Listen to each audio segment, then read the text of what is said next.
जय माता दी। आप सभी का स्वागत है आपके अपने एस्ट्रो टीवी यूट्यूब चैनल पर। स्कंद माता आप और आपके परिवारजनों की सदैव रक्षा करे, आप सभी की मनोकामनाएं पूर्ण करे। आज नवरात्रि के 5वें दिन माँ स्कंद माता की पूजा की जाती है और आज आप सुन रहे हैं माँ स्कंद माता की संपूर्ण कथा, आरती और क्षमा याचना। देवासुर संग्राम के सेनापति भगवान स्कंद यानी भगवान कार्तिकेय जी की माता होने के कारण इन्हें स्कंद माता के नाम से जाना जाता है। ये देवी शक्ति और सुख का एहसास कराती है। स्कंद माता सूर्य मंडल की अधिष्ठात्री देवी है, इसी कारण इनके चेहरे पर तेज विद्यमान है।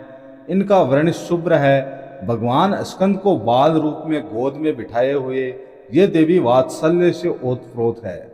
माँ की उपासना के साथ ही भगवान स्कंद की उपासना स्वयं ही पूर्ण हो जाती है, क्योंकि भगवान बाल स्वरूप में सदा ही अपनी माँ की गोद में विराजते रहते हैं। भव सागर के दुखों से मुक्ति पाने के लिए इससे दूसरा सुलभ साधन कोई नहीं है। स्कंद माता कमल के आसन पर विराजमान रहती है, इसलिए इन्हें पद्मासना देवी भी कहते हैं। इनका वाहन भी सिंह है। इन्हें कल्याणकारी शक्ति की अधिष्ठात्री भी कहा जाता है। इन देवी की 4 भुजाएं हैं। दाएं तरफ की ऊपर वाली भुजा से इन्होंने भगवान स्कंद को गोद में पकड़ा हुआ है। नीचे वाली भुजा में कमल का पुष्प धारण किया हुआ है। बाईं तरफ ऊपर वाली भुजा में वर मुद्रा में है और नीचे वाली भुजा में कमल का पुष्प है।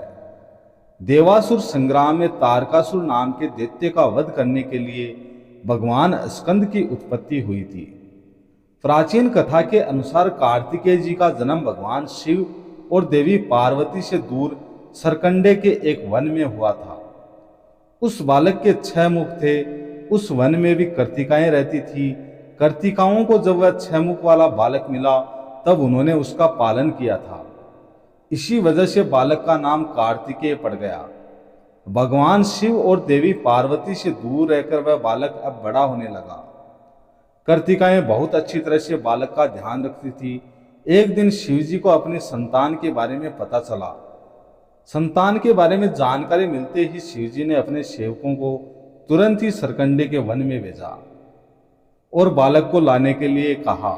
शिवजी के दूत वीरभद्र, विशालाक्ष, शंभुकर्ण, नंदीश्वर, गोकर्णाक्ष, दधिमुख आदि सरकंडे के वन में पहुंचे और कर्तिकाओं के साथ कार्तिकेय स्वामी जी को लेकर शिव जी के पास वापस लौट आए।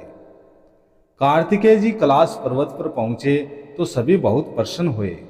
शिव जी और देवी पार्वती ने बालक को गले से लगाया और उसे बताया कि तुम हमारी संतान हो। शिवजी पार्वती जी ने कार्तिकेय को परिवार का महत्व समझाया और परिवार के साथ ही समाज की भलाई के लिए काम करने की सीख दी।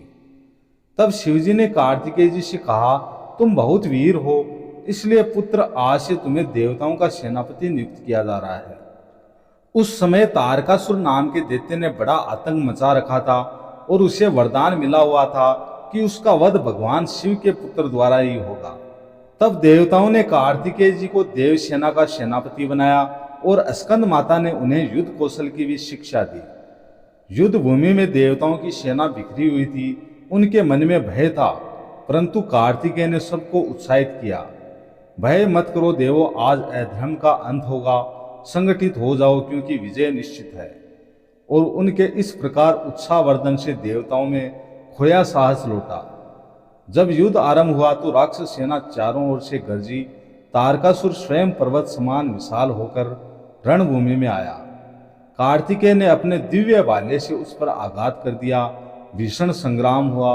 आकाश कांप उठा और आखिरकार कार्तिकेय जी ने अपनी शक्ति अस्त्र से तारकासुर का वध कर दिया। देवताओं ने प्रसन्न होकर उन्हें शक्तिधर और देव सेनापति की उपाधि दी। स्कंद माता का स्वरूप अत्यंत शांत और सौम्य है। उनकी गोद में विराजते बालक कार्तिकेय स्वयं विजय और शौर्य के प्रतीक हैं। उनकी उपासना से भक्त को संतान सुख मिलता है। जिन्हें संतान सुख की कामना है, जीवन से शत्रु और भय दूर होते हैं। मन को पवित्रता, साहस और धैर्य की प्राप्ति होती है। घर परिवार में सुख शांति आती है। स्कंद माता सिखाती है कि मातृत्व केवल करुणा नहीं देता, बल्कि संतान के माध्यम से संसार के कल्याण का मार्ग भी प्रशस्त करता है। और भगवान कार्तिकेय जी यह सिद्ध करते हैं कि जहां धर्म की रक्षा का संकल्प हो वहां विजय अवश्य होती है। इस प्रकार स्कंद माता की कथा समाप्त होती है। आज मां मनसा देवी की कथा भी सुनने का विधान है, तो आप सभी श्रोतागण मां मनसा देवी की कथा भी सुनिए। कहते हैं कि भगवान शिव की 3 पुत्रियां हैं, अशोक सुंदरी, ज्योति या मां ज्वालामुखी और देवी वासुकी या फिर मां मनसा। नवरात्रि के दिनों में भक्त मां मनसा देवी के दर्शन करने के लिए भी पहुंचते हैं। इनमें से शिवजी की तीसरी पुत्री यानी वासुकी देवी को माता पार्वती जी की सौतेली पुत्री माना जाता है। पुराणों में नागों का विशेष महत्व बताया गया है। भगवान श्री विष्णु की सैया के रूप में शेषनाग का नाम आता है, तो यह भी मान्यता है कि शेषनाग के फन पर भी यह संपूर्ण पृथ्वी टिकी हुई है। भगवान कृष्ण द्वारा यमुना जी में निवास करने वाले कालिया नाग को वश में करने की कथा तो आप सभी जानते हैं, लेकिन कहते हैं कि श्री कृष्ण ने कालिया को कुश से नाथा था, जिसके प्रभाव से कुश में आज भी विष का अंश माना जाता है। और ग्रामीण अंचलों में आज भी नाग पूजा में कुश का उपयोग किया जाता है। बहुला विसरी की कथा शुरू होती है। 5 बहनों मेना, बिहला, भवानी, विष और पद्मा से कहते हैं कि एक बार भगवान शिव सौंदर्य के तालाब में स्नान कर रहे थे। इसी दौरान उनकी जटा से 5 बाल टूट गए और इन्हीं जटाओं के 5 टूटे बाल से जन्म हुआ 5 बहनों का।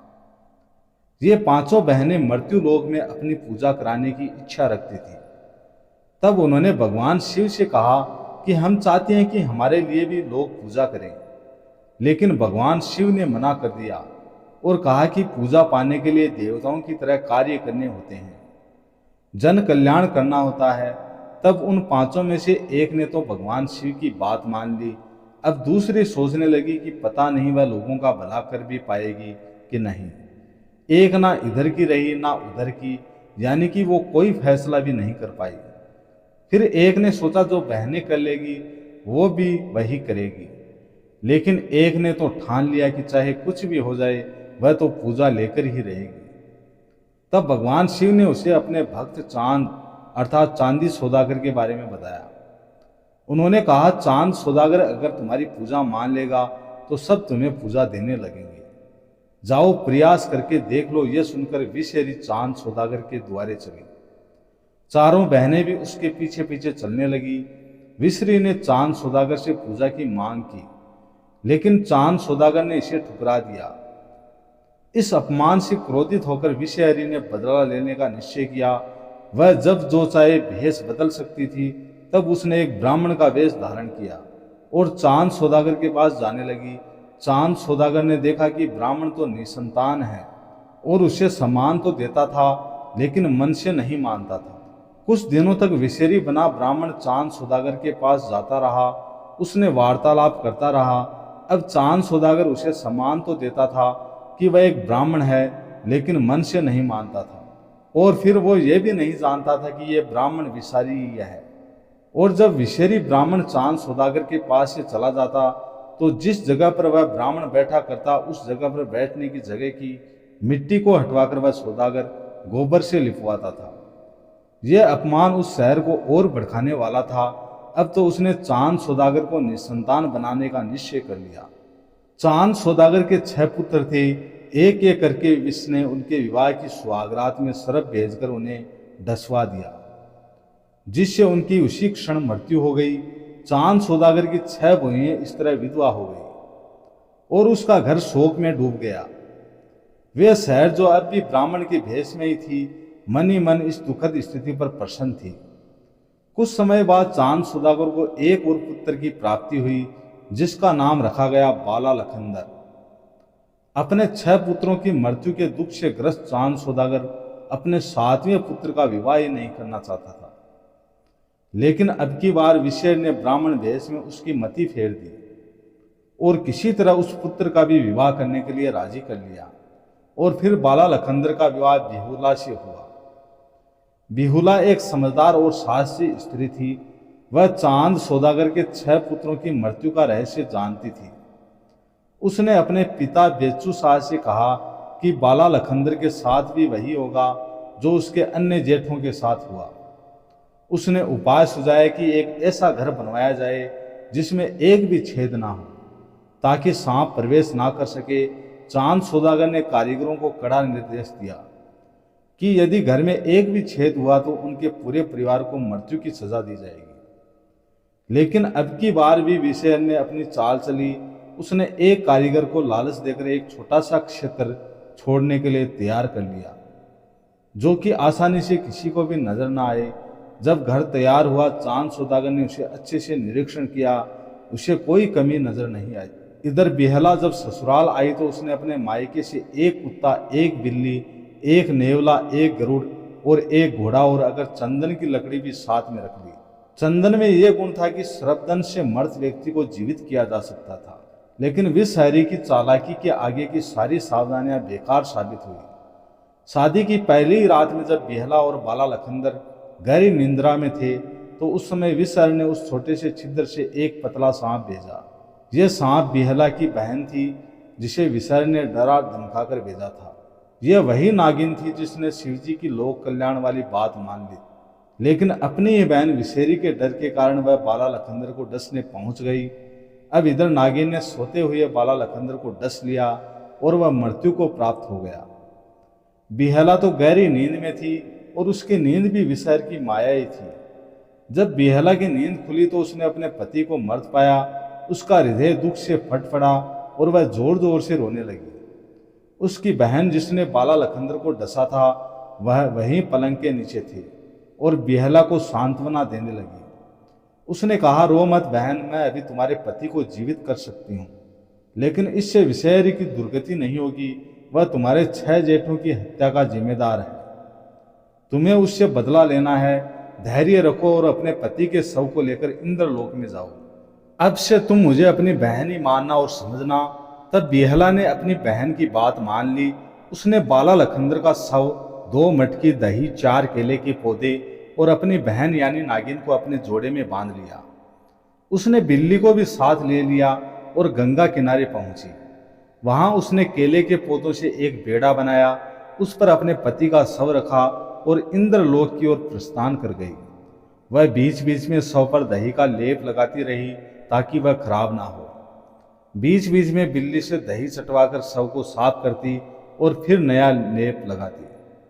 यह यात्रा लगभग 12 वर्षों तक चली। रास्ते में कई लोगों ने उसे प्रलोभन दिए, लेकिन बेहुला ने अपने पतिव्रत धर्म को कभी नहीं छोड़ा। बेहला की एक दूर की मौसी थी रेखवा। बहते बहते बेहला वहां पहुंची और अपनी मौसी से सारा हाल सुना दिया।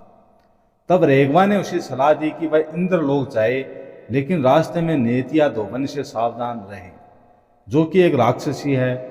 बेहला ने नेतिया को अपनी मौसी बनाकर उसका विश्वास जीत लिया और फिर नेतिया ने उसे इंद्रलोक ले गई, जहां बेहला ने देवराज इंद्र के सामने अपनी आप बीती सुनाई। तब देवराज इंद्र ने कहा, ठीक है, जो तुम कह रही हो उसको साबित करो तो तुम्हारे पति और 6 जेठ जीवित कर दिए जाएंगे। यह सुनकर बेहला ने अपना जूड़ा खोला और उसी नागिन को सामने कर दिया जिसने बाला लखनदर को डसा था।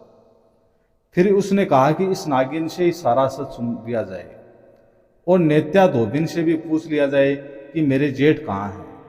यह सुनकर नेत्या धोबिन ने कहा, इसके जेठ भी बहकर नदी में आए थे तो मैंने सबके प्राणों को पतंगा बनाकर अपने घर में रख लिया था।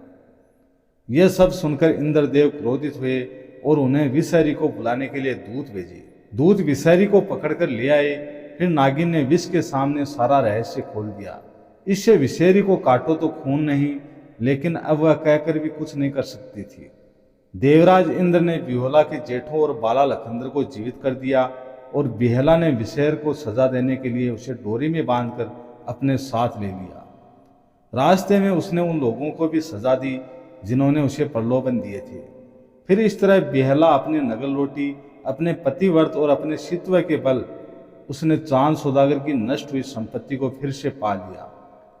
अपने सास ससुर का अंधापन दूर किया और उनके सामने उनके 7 पुत्रों को जीवित खड़ा कर दिया। वे शहर को गड्ढे में दफना दिया गया था। बेहला और बाला लखनदर ने कुछ वर्षों तक राज किया और फिर इंद्रलोक को प्रस्थान कर गए। यह कथा सत्यत्व, समर्पण और साहस की अनुपम गाथा है। जिस नागिन ने बेहुला की मदद की थी, बेहलाओं ने उसे बहुत सम्मान दिया और वह नागों की रक्षिका देवी बन गई। उस दिन उसे समझ आया कि जन कल्याण करने, त्याग की भावना रखने से कोई भी देवता या देवी कैसे बन सकता है। भगवान शिव की पुत्री पद्मा नागिन को ही लोक कथाओं में मनसा कहा जाता है। उन्हें कमल पर बैठे हुए हंस की सवारी के साथ दिखाया जाता है। उनके दोनों हाथों में एक एक सांप है और इनमें से एक वही नागिन विषेर है जिसने बिहोला को कष्ट दिए थे। पद्मा के हाथ में उसे कसा हुआ दिखाने का तात्पर्य है कि पद्मा ने उसे नियंत्रित किया। दूसरे हाथ में जो एक और नागिन है वो यह है जो विषेरी के पीछे पीछे चली थी।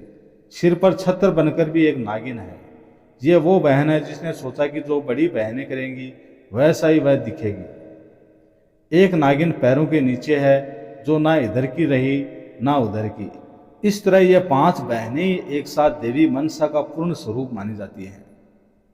हालांकि एक मान्यता यह भी है कि सती बिहला ही देवी है और ये 5 नागिन ही उनके नियंत्रण में है, क्योंकि भगवान शिव की 5 पुत्रियों में एक नाम बिहला विसारी का भी आता है, इसलिए उन्हें ही मनसा मान लिया जाता है। वहीं श्लोक कथा को एक रूप में सुना जाता है जो बहुत प्रचलित है। उसके अनुसार मनसा विषेरी के क्रोध और घमंड में किए गए अनैतिक कार्यों को देखते हुए चांद सौदागर के घर प्रकट होते हैं। वह मनसा को समझाते हैं कि ऐसी देवी नहीं माना जाता, लेकिन मनसा नहीं मानती और कहती है कि वह पूजा तो लेकर ही रहेगी। फिर भगवान शिव कहते हैं कि अगर पूजा मिल गई तो क्या करोगी? तब मनसा कहती है कि मैं बाला लखनगर और उसके भाइयों को जीवित कर दूंगी। इस पर कहते हैं कि चांद सौदागर तुम मेरे कहने से मनसा को पूजा दो। इस पर सौदागर शिवजी से कहता है, हे प्रभु, मैं तो आपका भक्त हूँ और मनसा ने तो मेरा बहुत अनिष्ट किया है। फिर भी मेरा मनसा से कोई वैर नहीं है, लेकिन जिन हाथों से मैं आपको पूजा देता हूँ उनसे मैं मनसा को पूजा नहीं दे सकता। कहते हैं कि बाएं हाथ से की गई पूजा ना सफल होती है ना ही कोई फल देती है। मैं बाएं हाथ से मनसा को पूजा दूंगा। इस तरह चांद सौदागर बाएं हाथ से मनसा को अक्षत, पुष्प, रोली और कलावा चढ़ाता है। बाएं हाथ से जल देता है और बाएं हाथ में ही पकड़कर आरती भी करता है। मनसा इससे भी प्रसन्न हो जाती है। तब शिवजी कहते हैं, अब अपने वादे के अनुसार सबको जीवित कर दो। मनसा हाथ उठाकर सबको जीवित करने का प्रयास करती है, लेकिन कर नहीं पाती है। तब वह हारकर भगवान शिव के चरणों में गिर जाती है। तब भगवान शिव कहते हैं कि किसी को अभय देना कोई चमत्कार नहीं, देवता शक्तियों से नहीं बल्कि अपने कर्तव्यों के कारण पूजे जाते हैं। अब मनसा को समझ आ जाता है कि वह क्या गलती कर रही थी। तब वह सभी से क्षमा मांगती है और तपस्या के लिए चली जाती है। तब भगवान शिव चांदो सौदागर के पूरे परिवार को जीवन दान देते हैं और बिहला को उसके सत्यत्व के कारण देवी का दर्जा देते हैं। उधर तपस्या के बल पर मनसा भी सात्विक बुद्धि की होकर जन कल्याण में जुट गई और लोगों का कल्याण करने लगी। अपने विष हरने की शक्ति के कारण ही वह विषहरी देवी बन जाती है और मनसा के नाम से पूजनीय हो गई। आज भी मनसा देवी की पूजा बाएं हाथ से ही करने की मान्यता अधिक है। प्रेम से बोलो शेरों वाली मैया की जय, स्कंद माता की जय। प्रिय भक्तजनों, अब हम सभी मिलकर माता रानी से क्षमा याचना करते हैं ताकि हमारे द्वारा किसी भी गलती के लिए माता रानी हमें क्षमा कर सके। हे परमेश्वरी, मेरे द्वारा रात दिन सहस्त्रों अपराध होते रहते हैं, अतः आप मुझे अपना सेवक समझकर कृपा पूर्वक मेरे उन अपराधों को क्षमा करो। ना ही मैं आह्वान करना जानता हूँ और ना ही मैं विसर्जन करना जानता हूँ और ना ही मैं पूजा करना जानता हूँ। हे परमेश्वरी, मुझे क्षमा करो। हे सुरेश्वरी, मैंने जो मंत्रहीन, क्रियाहीन और भक्तिहीन पूजन किया है वह सब आपकी दया से पूर्ण हो। सैकड़ों अपराध करके भी भक्त आपकी शरण में आकर केवल जगदम्बे कहकर ही मोक्ष को प्राप्त करते हैं, जिसे ब्रह्मादि देव गण भी पाने में असमर्थ होते हैं। हे जगदम्बिके, मैं अपराधी हूँ किंतु आपकी शरण में आया हूँ, अतः इस समय मैं दया का पात्र हूँ। आप जैसा चाहो वैसा करो। अज्ञानवश या बुद्धि भ्रम होने के कारण भूल से भी मैंने जो कुछ भी कम या अधिक कर दिया हो, हे देवी, हे परमेश्वरी, सब अपराध क्षमा करो और प्रसन्न हो। हे जगन माता, हे कामेश्वरी, स्वरूपिणी परमेश्वरी, आप प्रेम पूर्वक मेरी यह पूजा स्वीकार करो और मुझ पर प्रसन्न हो। हे महेश्वरी, आपकी कृपा से मुझे सिद्धि की प्राप्ति हो और सभी का कल्याण हो। आप सभी से निवेदन है, चैनल पर नए हैं तो चैनल को सब्सक्राइब करें, वीडियो को लाइक करें, शेयर करें। जय माता दी।